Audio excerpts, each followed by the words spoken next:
tiket mahal, ongkos transportasi naik, harga makanan tidak masuk akal, dan beberapa pemain, ofisial, dan jurnalis mengalami masalah visa ketika masuk ke Amerika Serikat. Setelah begitu banyak kontroversi, kenapa FIFA masih ngotot mengadakan Piala Dunia di Amerika Serikat?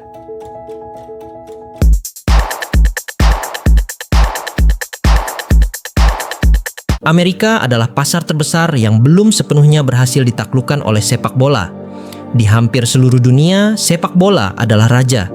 Di Eropa, Amerika Selatan, Afrika, hingga sebagian besar Asia, sepak bola mendominasi, namun di Amerika berbeda. Selama puluhan tahun, perhatian masyarakat Amerika lebih banyak tertuju pada NFL, NBA, MLB, dan NHL. Keempat kompetisi tersebut bukan hanya olahraga, tetapi bagian dari budaya Amerika. Buktinya, Super Bowl secara rutin menjadi siaran televisi paling banyak ditonton setiap tahunnya di Amerika Serikat. Final NBA mampu menarik jutaan penonton. Sementara World Series MLB dan Stanley Cup telah menjadi tradisi olahraga yang berlangsung selama lebih dari 1 abad. Di tengah dominasi tersebut, sepak bola selalu berada di posisi yang unik. Popularitasnya terus tumbuh, terutama di kalangan generasi muda dan komunitas imigran. Namun, selama bertahun-tahun, olahraga ini masih kesulitan menembus jajaran teratas industri olahraga Amerika. Ironisnya, kondisi tersebut terjadi di saat sepak bola justru menjadi olahraga paling populer di dunia. FIFA memperkirakan final Piala Dunia dapat ditonton oleh lebih dari 1 miliar orang secara global. Piala Dunia 2022 di Qatar menghasilkan lebih dari 5 miliar penonton kumulatif sepanjang turnamen. Tidak ada kompetisi olahraga lain yang mampu menandingi jangkauan global tersebut. Namun, dominasi global itu tidak berlaku di Amerika Serikat. Bagi FIFA, situasi ini menciptakan sebuah paradoks. Olahraga terbesar di dunia belum sepenuhnya berhasil menaklukkan pasar olahraga terbesar di dunia, dan itulah mengapa Amerika dianggap sebagai peluang sekaligus tantangan terbesar dalam sejarah sepak bola modern. Alasannya sederhana. Amerika Serikat memiliki ekonomi terbesar di dunia dengan produk domestik bruto yang mencapai lebih dari 30 triliun dolar Amerika Serikat. Negara ini juga menjadi pusat bagi banyak perusahaan multinasional terbesar seperti Apple, Google, Amazon, Microsoft, dan puluhan merek global lainnya yang setiap tahun menghabiskan miliaran dolar untuk sponsorship olahraga. Nilai pasar olahraga Amerika juga sangat besar. NFL sendiri menghasilkan pendapatan tahunan lebih dari 20 miliar dolar Amerika Serikat. Hak siar NBA bernilai puluhan miliar dolar. Sementara industri periklanan olahraga Amerika secara keseluruhan menghasilkan puluhan miliar dolar setiap tahun. Misalnya, satu pertandingan Super Bowl saja mampu menjual slot iklan 30 detik dengan harga jutaan dolar. Dan FIFA ingin mendapatkan sebagian dari pasar tersebut. Karena jika sepak bola berhasil menjadi olahraga utama di Amerika, dampaknya terhadap bisnis FIFA bisa sangat besar.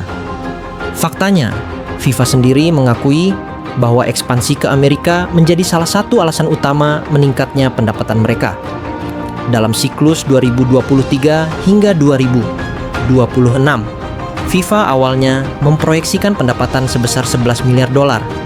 Namun setelah memperluas berbagai kompetisi, termasuk Piala Dunia 2026 dan Piala Dunia antar klub, target tersebut direvisi menjadi 13 miliar dolar Amerika Serikat. Dan menariknya, hampir 44% pendapatan FIFA pada 2026 diperkirakan berasal dari hak siar televisi. Sementara sekitar 34% berasal dari tiket dan hospitality. Artinya, semakin populer sepak bola di Amerika, semakin besar pula nilai kontrak televisi dan sponsor yang dapat dijual FIFA. Karena itulah FIFA telah berusaha selama puluhan tahun memperluas pengaruhnya di Amerika. Piala Dunia 1994 menjadi langkah besar pertama. Turnamen tersebut sukses mencetak rekor kehadiran stadion dengan lebih dari 3,5 juta penonton sepanjang kompetisi. Dari turnamen itu lahirlah MLS pada tahun 1996 yang menjadi fondasi sepak bola profesional modern di Amerika. Namun setelah lebih dari 30 tahun berinvestasi di Amerika, FIFA masih menghadapi satu masalah besar. Sepak bola memang tumbuh, jumlah penonton meningkat. Stadion-stadion MLS semakin modern dan nilai klub terus naik. Namun sepak bola masih belum menjadi bagian utama dari budaya olahraga Amerika. FIFA membutuhkan sesuatu yang mampu mempercepat proses tersebut. Dan kemudian datanglah Lionel Messi. Pada musim kedatangan Messi menjadi salah satu momen paling penting dalam sejarah sepak bola Amerika. Dampaknya instan. Dalam hitungan jam setelah pengumuman resmi, akun media sosial Inter Miami memperoleh jutaan pengikut baru. Penjualan jersey melonjak drastis. Bahkan jersey Messi sempat menjadi salah satu jersey olahraga terlaris di dunia. Harga tiket pertandingan Inter Miami juga langsung meledak. Tiket pertandingan yang sebelumnya dapat dibeli dengan harga puluhan dolar saja, tiba-tiba melonjak menjadi ratusan bahkan ribuan dolar. Di banyak kota, pertandingan Inter Miami berubah menjadi acara olahraga besar. Orang-orang yang sebelumnya tidak pernah menonton MLS mulai membeli tiket hanya untuk melihat Messi bermain. Namun dampak terbesar sebenarnya terjadi di luar stadion. Kehadiran Messi membuat sepak bola menjadi pembicaraan nasional. Media-media Amerika yang biasanya fokus membahas NFL, NBA, atau MLBE mulai memberikan ruang khusus untuk MLS. Program olahraga nasional membahas gol-gol Messi. Sorotan berita meningkat. Dan untuk pertama kalinya dalam waktu yang lama, sepak bola berhasil menembus arus utama budaya olahraga Amerika. Efek tersebut juga terlihat pada MLS Season Pass yang disiarkan melalui Apple. Jumlah pelanggan meningkat tajam setelah kedatangan Messi. Pertandingan MLS yang sebelumnya hanya menarik perhatian penggemar sepak bola, kini mulai ditonton oleh audiens yang jauh lebih luas. Fenomena ini adalah sesuatu yang selama bertahun-tahun dicari FIFA. Masalah sepak bola di Amerika bukanlah kurangnya stadion, bukan kurangnya investasi, dan bukan kurangnya pemain. Masalah utamanya adalah perhatian, dan Messi berhasil mengubah itu. Ia membuat jutaan orang Amerika yang sebelumnya tidak peduli terhadap sepak bola mulai memperhatikannya. Sesuatu yang gagal dicapai oleh berbagai kampanye pemasaran bernilai miliaran dolar selama bertahun-tahun. Bagi FIFA, ini adalah sinyal yang sangat penting. Untuk pertama kalinya, mereka melihat tanda bahwa pasar Amerika benar-benar mulai terbuka, dan mereka bergerak cepat untuk memanfaatkan momentum tersebut.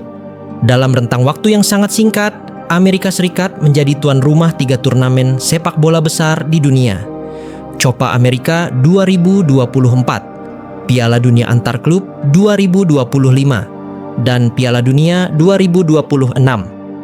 Sekilas, hal ini mungkin terlihat seperti kebetulan.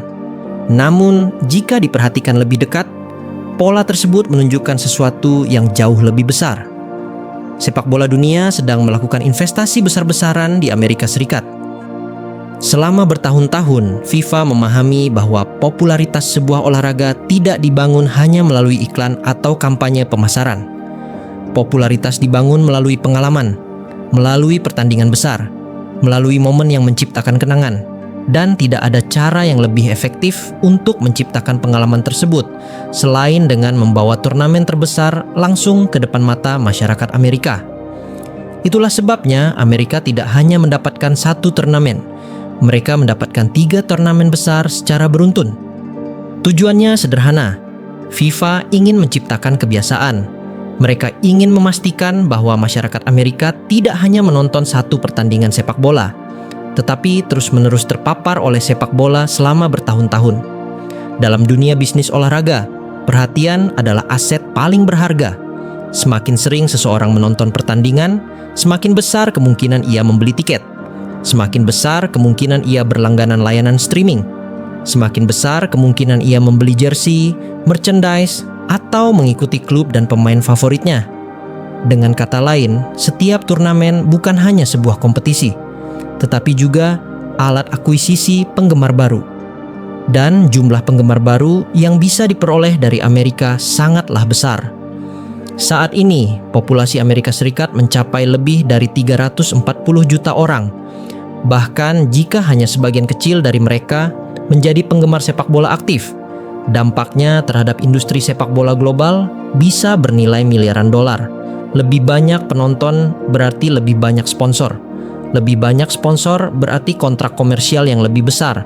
Lebih banyak penonton televisi berarti nilai hak siar yang lebih tinggi. Dan pada akhirnya, lebih banyak pendapatan bagi FIFA. Karena itulah, Piala Dunia 2026 tidak boleh dilihat hanya sebagai turnamen olahraga. Bagi FIFA, ini adalah investasi jangka panjang, sebuah upaya untuk memenangkan pasar olahraga paling berharga di dunia. Jika strategi ini berhasil, Amerika tidak hanya menjadi tuan rumah Piala Dunia. Amerika bisa menjadi salah satu pusat pertumbuhan terbesar sepak bola dunia selama beberapa dekade ke depan. Dan itulah mengapa FIFA bersedia menghabiskan begitu banyak waktu, tenaga, dan miliaran dolar untuk memastikan sepak bola benar-benar berakar di Amerika Serikat. Karena bagi FIFA, kemenangan terbesar dari Piala Dunia 2026 mungkin tidak terjadi di lapangan, melainkan di ruang keluarga, stadion, dan layar televisi jutaan warga Amerika yang untuk pertama kalinya mulai jatuh cinta pada sepak bola.